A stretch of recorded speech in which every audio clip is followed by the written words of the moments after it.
আল্লাহ তাআলা নবী মুহাম্মদ সাল্লাল্লাহু আলাইহি ওয়াসাল্লামের নাম পবিত্র কোরআনে ভিন্ন ভিন্ন শব্দে বলেছেন। একটা নাম মুহাম্মদ, আর একটা হলো আহমদ। এখন আহমদ শব্দটা বাংলাদেশে আইয়া হইয়া গেছে আহমদ, ইম হইয়া গেছে কয়টা?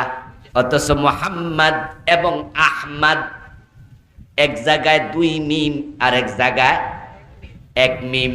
ইযা ক্বালা ঈসা ইবনু মারইয়াম ইয়া বনি ইসরাঈল ইন্নী রাসূলুল্লাহি ইলাইকুম মুসাদ্দিকান লিমা বাইনা ইয়াদাইয়া মিনাত তাওরাত ওয়া মুবাশশিরাম বিরাসূলিন ইয়াতি মিন বা'দি ইসমুহু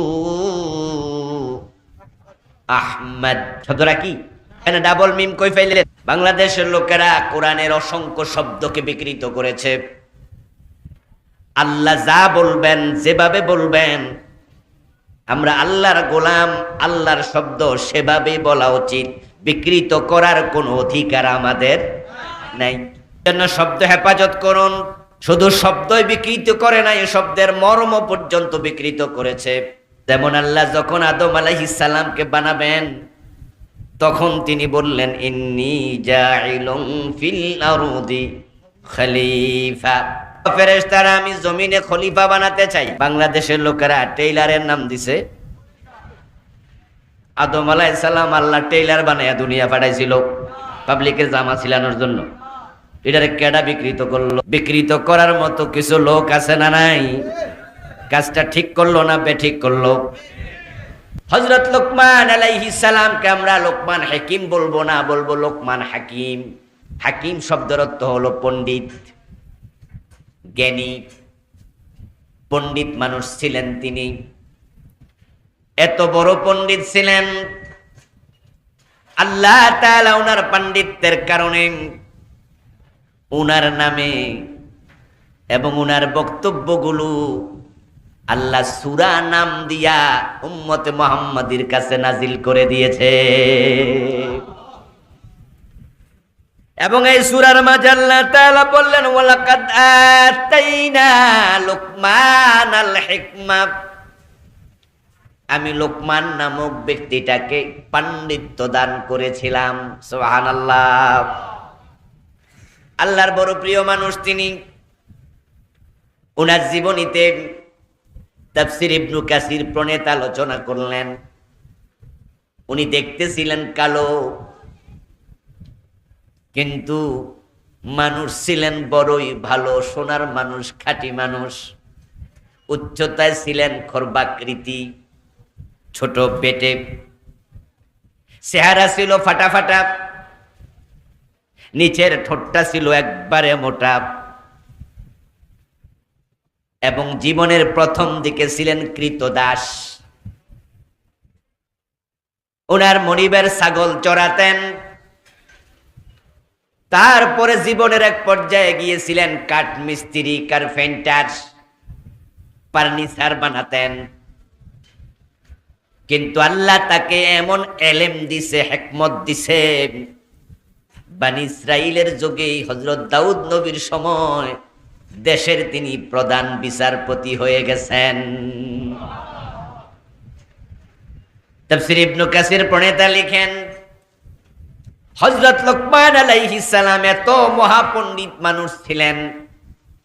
উনার সময় উনি যেই মজলিসে আলোচনা করতেন, দার্স দিতেন, নসিহত দিতেন, বড় বড় জ্ঞানী গুণী পণ্ডিতেরা উনার ছাত্র হইয়া সামনে বসে উনার ওয়াজ শুনত। ওই মহাপণ্ডিত লোকমান আলাইহিস সালাম কোন একদিন তার সন্তানকে কিছু নসিহত করলেন। মানুষ যখন দুজনে কথা বলে, ওই দুইজনের মাঝখানে আরেকজন আছেন, তিনি কে? কোথাও দুজন যদি থাকে, তৃতীয় জন আল্লাহ। কোথাও মানুষ তিনজন যদি থাকে, চতুর্থ জনকে। কোথাও পাঁচজন থাকলে ষষ্ঠ জনকে। আল্লাহকে ফাঁকি দিয়ে কিছু বলা, কিছু করার কোন সুযোগ। লোকমান আলাইহিস সালাম তার সন্তানকে নসিহত করলেন, উপদেশ দিলেন। আল্লাহ তাআলা তৃতীয় জন হিসাবে শুনলেন। আল্লাহ তাআলার কাছে ওনার নসিহত গুলো এতই ভালো লাগলো, এগুলাকে লৌহে মাহফুজ আল্লাহ কোরআনের আয়াত বানায়া লিখে দিলেন। লোকমানের মুখের কথা এখন আল্লাহর কোরআনের আয়াত। সুবহানাল্লাহ পড়েন। আল্লাহ তাআলা ওই নসিহাগুলো কোরআনের আয়াত বানায়া আমাদের কাছে নাজিল করলেন, আমরা যেন নসিহাগুলো পড়ি। এই যে গত রমজান গেল কয়েকদিন আগে, যত মসজিদে কোরআন খতম হলো, তারাবির নামাজে সূরা লোকমানটা তেলাওয়াতের ভিতরে ছিল কিনা? না বাদ পড়ছে? ব্যক্তিগতভাবে আমরাও তো অনেকে রমাদানে কোরআন খতম করছি, এই রমজানে কোরআন খতম দিচ্ছেন এমন লোক এখানেও আছে না নাই? সৌভাগ্যবান মানুষ আপনারা। এই রমাদানে কোরআন যারা আমরা খতম দিলাম, সূরা লোকমান আমাদের খতমের ভিতরে আছে না নাই? কিয়ামত পর্যন্ত হযরত লোকমানের নসিহাগুলো উম্মতে মুহাম্মাদি তেলাওয়াত করবে। সুবহানাল্লাহ। আল্লাহ তাআলার কাছে এগুলো পছন্দ হওয়ার অনেক কারণ আছে। হযরত লোকমান তার সন্তানকে মৌলিকভাবে 10টি উপদেশ দিয়েছিলেন, যেগুলো সূরা লোকমানে আল্লাহ তাআলা পর্যায়ক্রমে আলোচনা করছেন। আমি দেখলাম এই 10টি উপদেশ যদি আমরা গ্রহণ করি, যেই মেনে চলবে নিশ্চিতভাবে সে আল্লাহর জান্নাতের মেহমান হতে পারবে। আল্লাহ তাআলা চান তার বান্দাগুলো যেন জান্নাতি হয়, কারণ আল্লাহ তাআলা যে জান্নাত বানাইছেন ওই জান্নাতটা তিনি নিজে ভোগ করবেন না, জান্নাতের কোন নিয়ামত আল্লাহর প্রয়োজন। এই সবগুলো তিনি কাউকে না কাউকে দেবেন, দিতে চান, দেওয়ার জন্য বানাইছে। এখন দুনিয়াতে মানুষ আছে দুই গ্রুপ। এক গ্রুপ হলো আল্লাহতে বিশ্বাসী মুমিন, আরেক গ্রুপ হলো কাফের। এখন যারা কাফের তাদের জন্য আল্লাহ বলেন আমি নিজে জান্নাত হারাম করে দিয়েছি। আর যারা মুমিন, আল্লাহ কোরআন মাজিদের বিভিন্ন জায়গায় বলেছেন ঈমান আনো, নেক আমল করো, আমি তোমাদের জন্য জান্নাত বানাইছি। ইন্নাল্লাযীনা আমানু ওয়া আমিলুস সালিহাতি কানাত লাহুম জান্নাতুল ফিরদাউসি নুজুলা। ইন্নাল্লাযীনা আমানু ওয়া আমিলুস সালিহাতি লাহুম জান্নাতুন তাজরি মিন তাহতিহাল আনহার যালিকাল ফাওজুল কাবীর।